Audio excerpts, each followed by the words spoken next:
Bon, chers amis, aujourd'hui, on va aborder un thème que je ne maîtrise pas du tout. Et je vais vous dire la vérité, c'est que c'est la première fois que je pose un coffret de chantier. Alors j'ai fait très bêtement, je pense que tout le monde doit faire quand on n'est pas électricien, puisque mon électricien est en vacances. Donc je suis allé à la plateforme du bâtiment, je leur ai demandé un coffret de chantier, c'est ça, d'accord.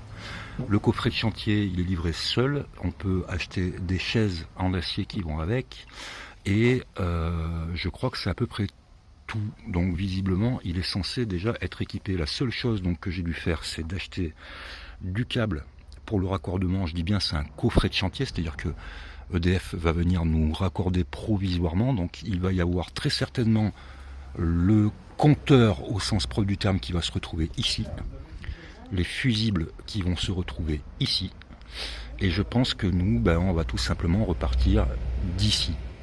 Bon, je dis bien je pense, j'en suis pas absolument certain. Voilà, bon.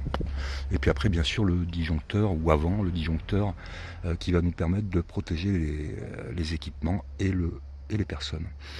Voilà, donc j'ai acheté un câble qui va avec, enfin qui va pas avec, qu'on achète à côté. Normalement, il faut prendre du 2,25, mais le gars de la plateforme m'a dit que du 2,16, ça serait largement suffisant. C'est ce que j'ai fait. Déjà, on voit qu'on a une très très belle section. Voilà, donc allez, pour rentrer un tout petit peu dans le détail, ça, le coffret en lui-même, avec ça, ça a coûté 339 € hors taxe. C'est censé être étanche. Et on a une vingtaine d'euros pour le câble, mais parce que là, j'ai pris que 3 mètres, vu que le compteur réel, le Linky, est juste derrière. On va voir ce que va nous dire EDF, parce que je sais qu'avec eux, c'est souvent la galère pour se raccorder. Donc, est-ce qu'on est bien placé? Est-ce qu'on n'est pas censé être sur la voie publique? Donc, tout ça, moi, je ne le sais pas.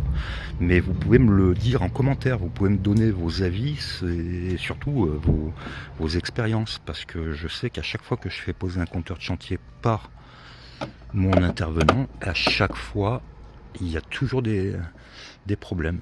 Voilà, de normes ou de choses comme ça. Donc mettez-moi des commentaires et puis n'hésitez pas à m'alerter sur une chose que vous verriez sur cette vidéo qui vous semble un peu bizarre, puisque comme je vous le dis, c'est pas du tout mon domaine, j'improvise totalement. Allez, salut les pillous.